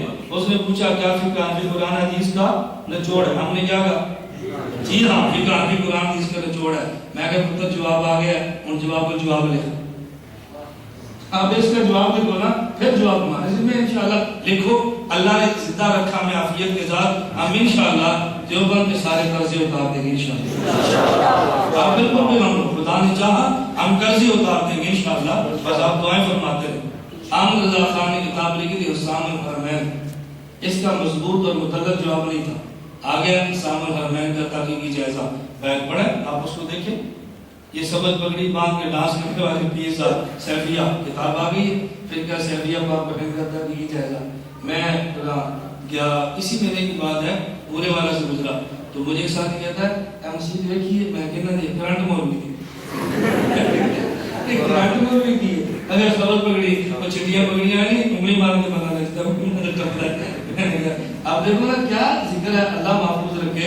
آدمی کو شرم آتی ہے ڈانس کرتے ہوئے, ذکر کے نام پہ ڈانس ہو رہا ہے, مسجدوں میں ہو رہا ہے, گانے گائے جا رہے ہیں اور لوگ آپ نیٹ پہ دیکھیں. پھر کیا سیفیہ کتاب آئی.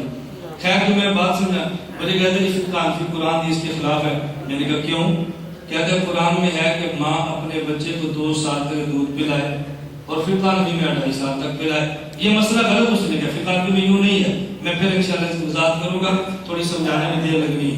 میں نے کہا اگر ہماری فقہ قرآن کے تھوڑی سی خلاف ہے نا تمہاری بہت زیادہ خلاف ہے. مجھے کہتا وہ کیسے؟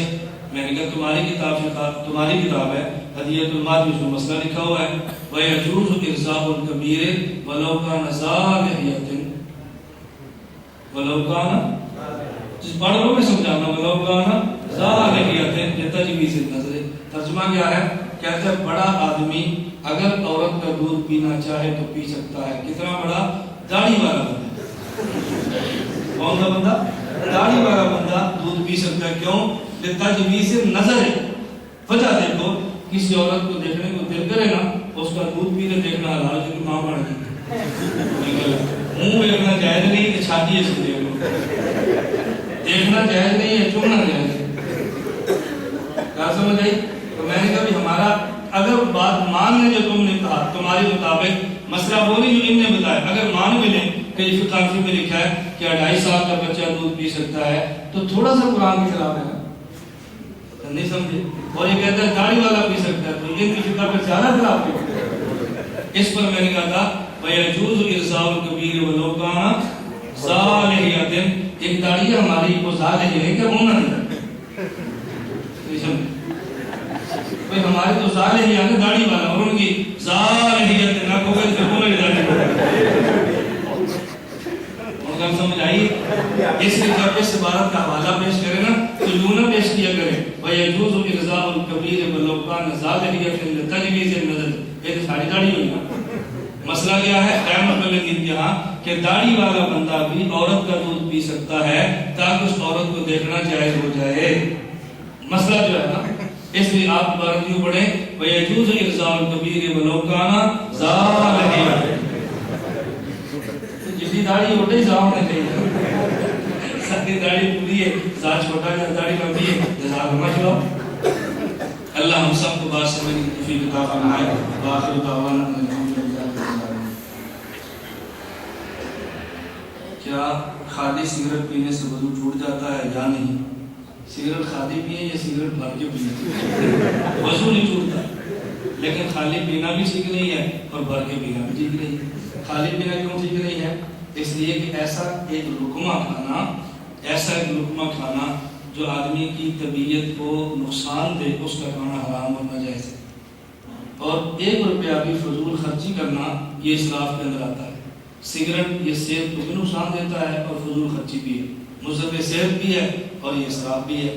اسراف تو تب بھی گناہ ہے، مضر صحت تو تب بھی گناہ ہے. فرق یا خالی ہو تو تھوڑا گناہ ہے، اگر بڑا ہو تو زیادہ گناہ ہے. وضو ٹوٹنے کا اور مسئلہ ہے اور گناہ ہونے کا اور مسئلہ ہے. اللہ سمجھ کی توفیق عطا فرمائے. باقی انشاءاللہ عزیز آئندہ ابھی 2012 تھا، 2012 ختم ہو رہا ہے. آئندہ انشاءاللہ 2013 جنوری سے 12 کی بجائے 10 تاریخ کو بیان ابھی سے نوٹ فرما لیں. ساتھ ہی اپنے اس کو میسج بھی چلا دیں. انشاءاللہ روزنامہ اسلامی اشتہار بھی آ جائے گا. پہلے ابتدا دن تک ذہن میں رکھ لیں کہ 12 کی بجائے آئندہ ہر ماہ کی 10 تاریخ ہوا کرے گا. اس میں میرے اپنے کچھ گزر ہیں، مولانا کی طرف سے نہیں ہے، میرے اپنے کچھ گزر ہیں کہ میرا چونکہ 1 سے لے کر 10 تک سرگودا قیام ہوتا ہے، پھر 11 کے بعد سفر شروع ہونے ہوتے ہیں، تو 12 کے بیان کی وجہ سے 2 دن مجھے سفر رکنے پڑتے ہیں چونکہ 12 کو میں نے لاہور جانا. اب یہ ہوگا کہ 10 دن سرگودا اور 10ویں تاریخ کو یہاں پر آگے بیان کر دیا، پھر 11 سے میں اپنے اس بات کو شروع کر سکوں گا. اپنی سہولت کے پیش نظر ہم نے طے کہ آئندہ ہر ماہ کی 10 تاریخ کو انشاءاللہ اسی طرح بات کا نمائش کا بیان ہوا کرے گا. اللہ ہم سب کو عمل کی توفیق عطا فرمائے. باقی کتابیں باہر موجود ہیں، اس کا بہت زیادہ اہتمام کرنے ہم نے گزارش کی ہے اپنا لٹریچر خریدا کریں، اپنے لٹریچر کو پڑھا کریں. اس میں سستی اور کوتاہی سے کام بالکل نہ لیں. جب تک آپ لٹریچر نہیں لیں گے نا آدمی کو نقصان کافی ہوتا ہے. میں شارجہ سفر پہ گیا تو مجھے ایک تبلیغ کے ساتھی تھے، ماشاءاللہ سفید ریش کے بڑے آدمی تھے. مجھے کہتے ہیں میرا بیٹا رائبن گیا تو وہاں سے آپ کی کتاب نماز اہل سنت والجماعت لے کر آیا. جب میں نے کتاب پڑھی نا تو میرے ہاتھ خود بہت نیچے چلے گئے. صحیح بات. خان صاحب نے بات میں نہ جاگی، اب اس کو عمر سے روک بھی نہیں سکتا. انہوں نے کہا میں نے کتاب دیکھی تو میرے ہاتھ خود بہت نیچے چلے گئے. میں ابھی پچھلے مہینے جب بحرین کے دورے پر تھا تو ایک ساتھی مجھے ملے جو مجھے بلانے والوں میں سے تھے. پاکستان آئے، 4 ماہ لگائے، دوستی لگی، پھر مجھے بلایا. 1 ہفتہ کا میں نے سفر کیا تو بڑا مجھے پیار مجھے ملا گا. کہتے ہیں مولوی صاحب تھوڑے وہاں کا اتنا فائدہ ہے، میں 4 مہینے لا کے بنا آم بھی ٹیل میں بھی لاتا تھا. میں 4 مہینے لایا ٹیل میں بھی لاتا. تو آنے کے بعد میرا ٹیل ختم ہو گیا اور میں معمول بھی آم پڑا لگ گیا. تو اس لیے اپنے لٹریچر کا بہت زیادہ خیال فرمایا کریں. اس میں بالکل کمی کوتاہی نہ کریں. ہم نے تو آپ سے گزارش کی ہے، ہم چلتے ہیں کہ آپ سے اپیل نہیں کرتے، ترغیب ضرور دیتے ہیں. ہم تو کہتے ہیں کہ آپ حضرات اس ماد میں فنڈ جمع کرائیں. میں صرف ایک بات کر لوں، بات لمبی نہ ہو. ہمیں بس وقت احباب کو گلا ہوتا ہے وہ جی کتاب 200 روپیے دی ہے، کتاب 300 روپیے دی ہے. مثلا ایک کتاب دیکھیں فرقہ اہل حدیث پاک و ہند کا تحقیقی جائزہ، آپ ذرا باہر اس کتاب کو دیکھیں، پھر اس کتاب میں سے کتابوں کے حوالے پڑھیں. اب اس کا مطلب یہ ہے ہمیں ایک کتاب کو چھاپنے کے لیے 100 کتابیں چاہیے، ہم نے جن کے حوالے اس کے اندر دینے. ایسے ہی ہے. اب آپ نے یہ تو دیکھا کاغذ کتنے کا ہے، کمپوزنگ کتنے کی ہے، یہ نہیں دیکھا اس ایک کتاب کو چھاپنے کے لیے کتنی کتابیں اور خریدی گئی. تو جو ہوتے موڈ بنا کے ہوتے ہیں فضائل مال مداد کرتی ہے، کچھ 100 روپے دے گالے کرنا گڈی میں کی کوئی فضائل مال شیئر رام کو لکھی ہے، چھپ رہی ہے، چل رہی ہے. ہمیں 100 کتاب کو رکھنا پڑتا ہے اس کتاب کے لیے. پھر کیا بجلیت پاک و ہندہ لکھیں، کتاب تو چھوٹی سی ہے لیکن اس کتاب کی جتنی کتابیں ساتھ میں رکھنی پڑی ہیں وہ کتابیں مارکیٹ سے لے گئی ہیں. ابھی ہماری کتاب انشاءاللہ قریب آ رہی ہے، اس کتاب کا نام ہے تاریخی دستاویز 80 دستاویز. وہ کتاب ہے 2900 صفحات ہے، 3 جلدوں میں آ رہی ہے. 10.5 لاکھ روپے کی اس نے 1100 کتاب چھپی ہے.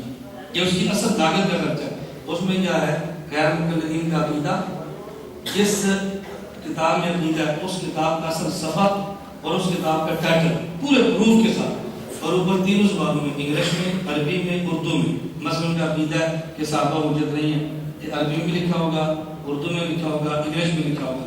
اب بتاؤ اس ایک کتاب کی تیاری کے لیے جس کتاب کو ہم صفحہ دے رہے ہیں وہ کتابوں میں لینی پڑے گی کہ نہیں؟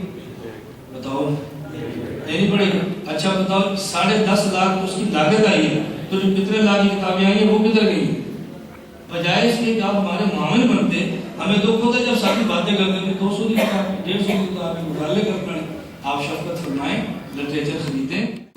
والا علیہ وسلم اجمعین. اے اللہ ہم سب کے گناہوں کو معاف فرما، خطاؤں سے درگزر فرما، جائز حاجات کو پورا فرما، مشکلات کو دور فرما، عافیت کے ساتھ دین کی خدمت کے لیے قبول فرما. اے مولا کریم ہم سب سے راضی ہو جا. اے اللہ ہم سب سے راضی ہو جا. تمام بیماروں کو صحت عطا فرما، خاتمہ بالتمام فرما. قیامت کے دن حضور اکرم صلی اللہ علیہ وسلم کا ہم سب کو اللہ کی شفاعت عطا فرما. صلی اللہ تعالی علی رسول خیر خلقہ محمد و آلہ وصحبہ اجمعین.